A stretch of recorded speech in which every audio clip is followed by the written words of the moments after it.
So let's take a look at BeyondCorp Enterprise and how it can be used to secure remote workers. So taking a look first at the history, right? So you mentioned the origin story here behind BeyondCorp Enterprise starts back in 2011. So that's when Google first developed the BeyondCorp security model for internal use at Google to solve the problem of having Googlers work around the world without VPN. Because at the time, Google was using trust-based networks like VPNs for their employees. And they sought to find a better way to do this. So they found their solution in a security framework called Zero Trust Security. And in a Zero Trust Security framework, it's one where we never trust the user and we assume that all networks are hostile. And instead of using a trust-based authentication one-time login like a VPN, we use contextual factors to validate a user's access to an application or a service and then continuously verify those on each and every request, so it's not just a one-time verification. And that's what lends this excellent protection that we see from these security models.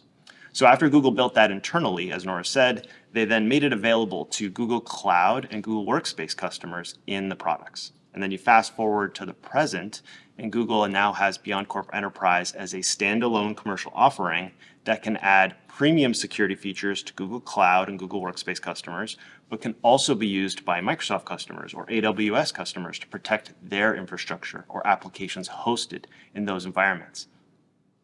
So Andrew, how does it work? Well, so there's actually two complementary sets of features here. So there's a set of features in BeyondCorp Enterprise that protect infrastructure. So that's protecting resources that are hosted at Google Cloud Platform, protecting resources, services, applications that are hosted elsewhere, like at Microsoft Azure or AWS or on-premise. So that's one pillar of BeyondCorp Enterprise. And we're not going to talk about that one today. Nora and I will probably cover that in a future session.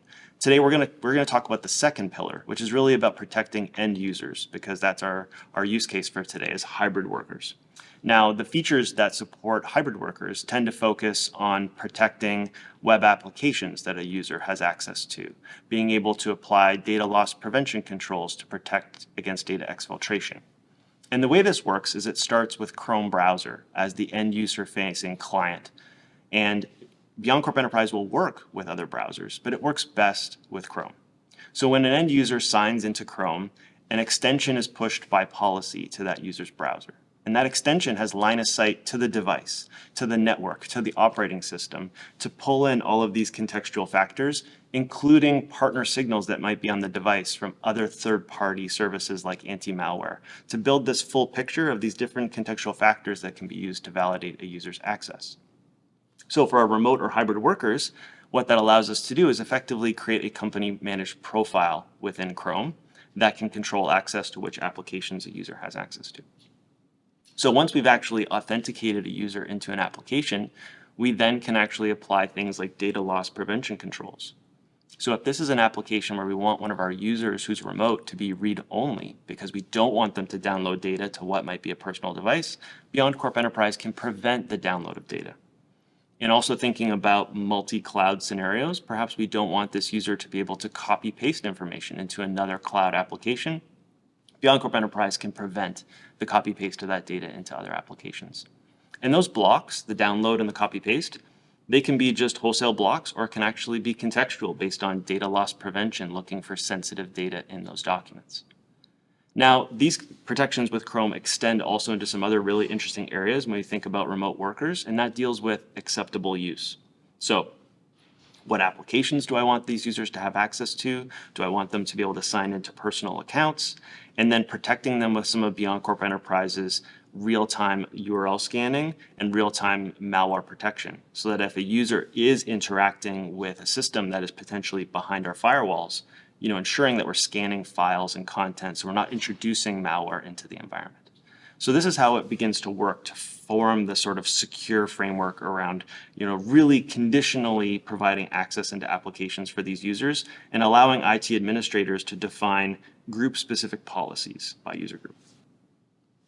Yeah, thank you, Andrew. As a Googler, we have been using this for over a decade.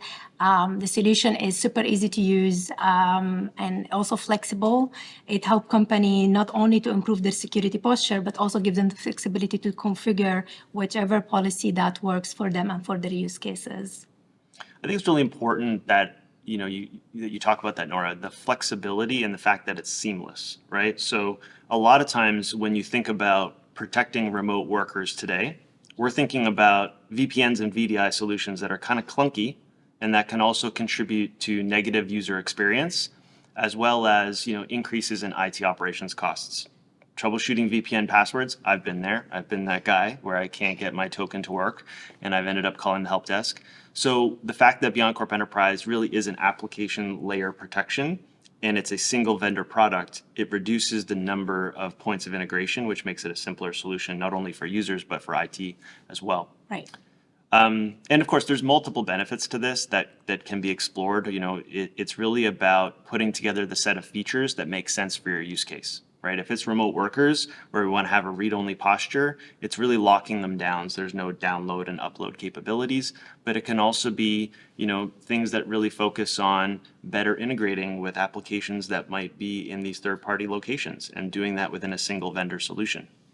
So to kind of wrap this up, I think what we should probably do is show a quick demo of what this looks like for one of our remote workers to sort of highlight some of the things that we've talked about today. Awesome. Let's go for the demo.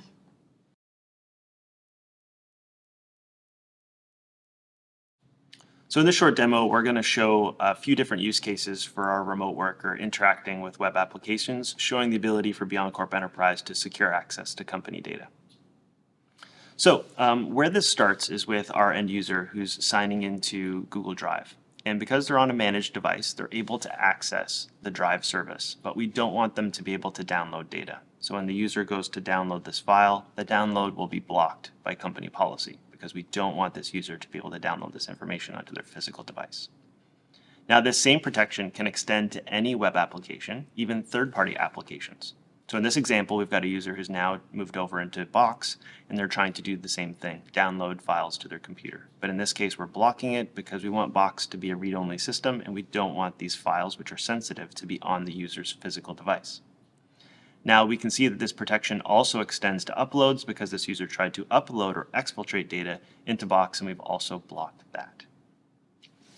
Now, these protections can apply to files just wholesale by putting blocks on each of these applications as we've seen, but we can also use contextual factors using data loss prevention to scan for sensitive content. So in this example here, we've got a user who's interacting with their clipboard, and they've opened a sensitive document, and they're trying to paste it into a third-party web application, in this case, Evernote. Now, this paste is just completely blocked because we haven't authorized Evernote as an application to be used. So now the user pivots into Keep, and they're trying to do this again. Now in Google Keep, it's allowing them to paste the document. But when they go back and they try to paste it again, but including some sensitive data elements, in this case a payment card number, the data loss prevention controls is blocking the paste. And what this is really demonstrating is that you have this flexibility to block the entire interaction that the user has or be selective. Now in your use case, that might be, hey, I've got this user who has access to Salesforce for read-only access, but I don't want them to be able to download information or upload information into that system. And when you think about remote workers who are on devices that we may not own or may not be fully managing, this provides a lot of control. So in our last example here, we're going to kind of dip our toes into the Google Cloud Platform waters and say that this is a remote worker who's not in an authorized location. So we don't want them to be able to access Google Cloud Platform to interact with our infrastructure. When they try to go to the Google Cloud Platform console, they are denied and given an error message indicating that they need to be in an approved location. So this short demo shows the user experience to the user and that it is very seamless. They're just interacting with these applications, and depending on the context or the policies, they're being given error messages as to why these things are happening. That's right, Andrew. From my own experience, BeyondCorp Enterprise not only provide companies a seamless experience to improve their security posture, but it's also extremely simple to implement. So you can do it without impacting your overlay architecture. It's also very important that you can also implement DLP on your own personal devices, so people can have more flexibility to use their own devices, but at the same time get these policies enforced on those devices, which is something we see it more trendy now with the remote work. My takeaway is really like BeyondCorp Enterprise. It's really important factor to improve your data security. So you know exactly how your data can be shared, and you have more tighter control about what can be shared outside your organization. It can also improve your compliancy against certain compliances such as GDPR or HIPAA. One also important factor to mention, which is basically the data governance. So you have ability to control who within your organization have access to these sensitive data. And most importantly, at the C-suite level, it's really provide a seamless experience to your user, your IT administrative as well, because you don't have any more these complex tool and software updates that every user have to do on their own machines. Yeah, I think the thing I would add there is when you talk about compliance and C-suite, is that with some of the customers that I've been working with for BeyondCorp Enterprise, one of the reasons that they're seeking it out is actually cybersecurity insurance. Right. Right. It's now coming up on questionnaires like, do you have zero trust security? Insurers, when they're underwriting policies, are actually looking into what's happening in your environment and auditing it. And the fact of the matter is that companies that have, fully implemented zero trust security, protecting against credential theft and exfiltration of data, pay lower premiums. And those are things that C-suite really does care about because Right. it's about mitigating risk. Right. And also save cost, because think about the legal fees. If these data being kind of leaked outside your organization, there might be some certain fines and other complications that companies go through. Absolutely. So this would definitely help.